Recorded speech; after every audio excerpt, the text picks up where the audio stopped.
बिस्मिल्लाहिर्रहमानिर्रहीम। मेरा नाम मोहम्मद अफसल और साइंस लाइसेंस स्कूल से तल्लक़ रखता हूँ। कल का जो हमारा हमने टॉपिक पढ़ा था वो पढ़ा था एरोबिक रेस्पिरेशन और ये टाइप्स ऑफ रेस्पिरेशन, जिसमें एरोबिक रेस्पिरेशन और एनारोबिक रेस्पिरेशन हमने कल के जो लेक्चर जो पढ़ा था उसमें पिछले लेक्चर में एरोबिक रेस्पिरेशन के बारे में वजाहत कर दी थी। Now at the present time we will also discuss about the anaerobic respiration. Anaerobic respiration. Anaerobic respiration. It is the second part, anaerobic respiration. In the absence of, अब ये देख लें क्या होगा। सबसे पहले in the absence, गैर मौजूदगी in the absence of oxygen the glucose is not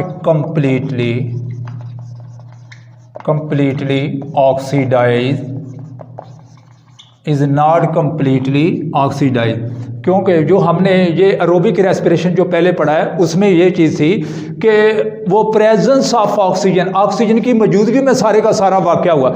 लेकिन अब एनारोबिक रेस्पिरेशन है, इसके अंदर क्या है, ऑक्सीजन की गैर मौजूदगी है।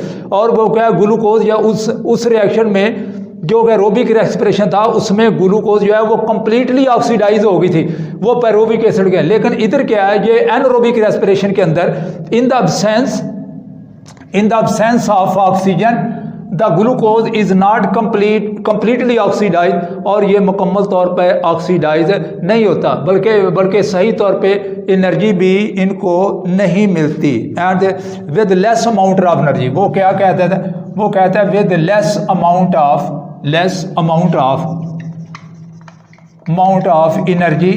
एनर्जी बहुत थोड़े हिस्से की एनर्जी जो है मिलती है, और ये है एनारोबिक रेस्पिरेशन। अब इसके अंदर भी हम क्या करते हैं, इसके अंदर भी हम दो फेज देते हैं। एक पहला फेज जिसमें हमने एरोबिक रेस्पिरेशन के अंदर फर्स्ट फेज और सेकंड फेज की बात की थी, ये भी हम इधर फर्स्ट फेज और उसके बाद हम सेकंड फेज के बारे में बात करते हैं। यानी पहला मरहला और उसके बाद दूसरा मरहला, ये अलग-अलग फेसिस हैं, ये पहला और ये दूसरा मरहला। अब हम देखते हैं जी पहले मरहले में कौन सी बात होती है। पहले मरहले में ये होता है, क्या होता है एग्जैक्टली, पहला मरहला जो है ये फर्स्ट फेज एग्जैक्टली सेम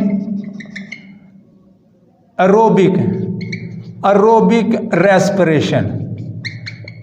वो कहता है जो पहला मरहला है ये तकरीबन ये समझ लो एक जैसा ही है, exactly same to aerobic respiration. जो फर्स्ट ये फेस है is the exactly same to the aerobic respiration के बिल्कुल ये करीब है। लेकिन इसमें क्या होता है, ग्लूकोज मालिक्यूल। अब ग्लूकोज मालिक्यूल क्या है, ये C6H12O6, तो ये क्या होता है, ये इसमें oxidise,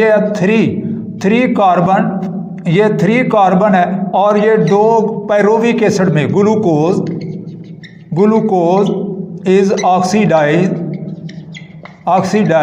into 2 pyruvic acid.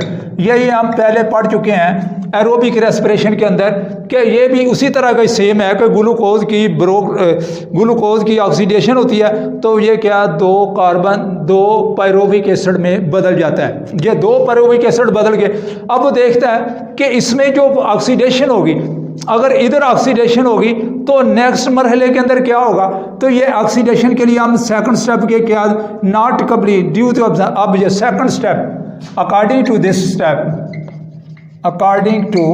This step oxygen is not available मुहैया होना मुहैया होना, ऑक्सीजन हमें नहीं मिलती, तो ये क्या प्रोसेस, ये process, this process is not completely oxidise.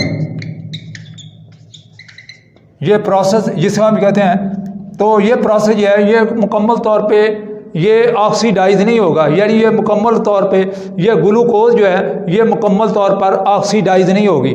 और क्या होगा ऑक्सीडाइज होने के बजाय, बल्कि दो चीज़ों में तब्दील हो गई। एक वो कहते हैं हम किसके अंदर, एक अल्कोहल के अंदर, और दूसरा ये है वो एक लैक्टिक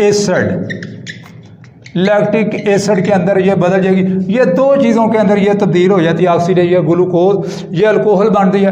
अल्कोहल का क्या फॉर्म, C2H5OH, और उसके बाद ये कार्बन डाइऑक्साइड निकल आ जाती है, और ये उसके बाद ये लैक्टिक एसिड है। और लैक्टिक एसिड भी यही प्रोसेस है, उस वक्त ही प्रोसेस होता है जब ऑक्सीजन इसको मुहैया पूरी तरह नहीं होती, तो फिर ये C2H6O3 ये लैक्टिक एसिड का फार्मूला है। और वो जो है वो दूसरा पहले C2H5OH ये अल्कोहल के लिए, और ये लैक्टिक एसिड के लिए C2H6O3 इज फॉर्म्ड। अब ये सवाल ये पैदा होता है कि ये चीज़ें क्यों, ऑक्सीजन क्यों नहीं मिलती। ऑक्सीजन मरहला जो है इसके अंदर, इसमें तो जिसमें ऑक्सीजन मिलती है वो कंप्लीट, जिसमें जो ऑक्सीजन मिलती है जो एरोबिक रेस्पिरेशन के अंदर, वो तो प्रोसेस मुकम्मल का मुकम्मल बन गया। लेकिन जब ये इस प्रोसेस के अंदर क्या था, इसमें ऑक्सीजन मिली, लेकिन ये क्या जो जितना भी प्रोसेस हुआ ये एरोबिक रेस्पिरेशन के बराबर चला गया। लेकिन इसका जो सेकंड प्रोसेस है जिसमें ऑक्सीजन की अवेलेबिलिटी कोई नहीं है, तो इसमें प्रोसेस क्या, not completely oxidise but also there convert to the ये alcohol as well as the lactic acid. अब इसकी मजीद क्लासिफिकेशन हम ये देते हैं, क्लासिफिकेशन दर्जा बंदी। अब वो मजीद क्या आ जाती है इसके अंदर, क्लासिफिकेशन ऑफ एनएरोबिक रेस्पिरेशन। अब आगे इनकी मजीद ये वजाहतें चल पड़ती हैं कि वो क्या है, क्लासिफिकेशन ऑफ एनएरोबिक रेस्पिरेशन। इसको हम एल्कोहलिक फर्मेंटेशन, सबसे नंबर 1 एल्कोहलिक फर्मेंटेशन, और दूसरे नंबर पे जो चलती है वो आती है lactic fermentation, lactic acid fermentation. ये दो चीज़ें बनती हैं, ये दो प्रोसेस बनते हैं। पहले प्रोसेस में बता एल्कोहलिक फर्मेंटेशन, और ये वाक़या एल्कोहलिक फर्मेंटेशन कहाँ वाक़या होती है, आमतौर पे ये बैक्टीरिया में वाक़या होती है, बैक्टीरिया के अंदर। और दूसरे नंबर पे यीस्ट यानी खमीर के अंदर, और ये जरसूमा बैक्टीरिया के अंदर वाक़या होती है। अक्रंस CURE अक्रंस, ये कहाँ वाक़या होती है, बैक्टीरिया और यीस्ट के अंदर वाक़या होती है। तो इसके अंदर एल्कोहलिक फर्मेंटेशन के लिए क्या होता है कि सबसे पहले ये पायरोविक एसिड है, क्या है, पायरोविक एसिड है, जो किस में बदल जाता है, इथाइल अल्कोहल, ये इथाइल अल्कोहल में बदल जाता है। और ये देख रहे ये प्रोसेस है जो कि बैक्टीरिया और यीस्ट के अंदर ये वाक़या होता है। और ये पायरोविक एसिड है जिसमें इथाइल अल्कोहल है, और दूसरा ये कार्बन डाइऑक्साइड, और ये कार्बन डाइऑक्साइड में बदल जाए, इथाइल अल्कोहल कार्बन डाइऑक्साइड। अब दूसरा जो है लैक्टिक एसिड, फिर ये pyruvic acid is converted into lactic acid, ये लैक्टिक एसिड में तब्दील हो जाएगा। और ये प्रोसेस उस वक्त ये बनता है जब उसमें ऑक्सीजन पूरी तरह नहीं बनती, तो फिर ये लैक्टिक एसिड में। और ये कहाँ वाक़या होता है। अब सवाल ये फर्मेंटेशन के लिए ये होता है ह्यूमन, मैं वजाहत कर दूं ज़रा इधर, ये होता है ह्यूमन स्केलेटन, इंसानों की हड्डियों के अंदर। दूसरा है एनिमल के अंदर, वो एनिमल के अंदर जो कि वो बहुत मेहनत करते हैं, जो बहुत कसरत करते हैं, जिनसे बड़ा काम लिया जाता है। नंबर 1, नंबर 2 और नंबर 3 के अंदर आता है इसमें बैक्टीरिया। बैक्टीरिया के अंदर भी होता है इन मिल्क, यानी बैक्टीरिया के अंदर 3 चीज़ों के अंदर पाया जाता है। पहला जो है alcoholic classification of the anaerobic respiration, there are 2 main point. Number 1 alcoholic fermentation. According to alcoholic fermentation the pyruvic acid is oxidized to the ethyl alcohol as well as the carbon dioxide, and this process is occurs in bacteria as well as the yeast. And the next, lactic acid fermentation. According to this fermentation, the pyruvic acid also converted into lactic acid, and this process is occurs in the human being, animal as well as the bacteria. Today lecture will be ended. अब आपने ये lecture जो मैंने दिया है ये इसको subscribe कर लें और क्लिक का बटन करें, और उसके बाद ये सारी की सारी मूवी आप देखें और इसके मुताबिक तैयारी करें।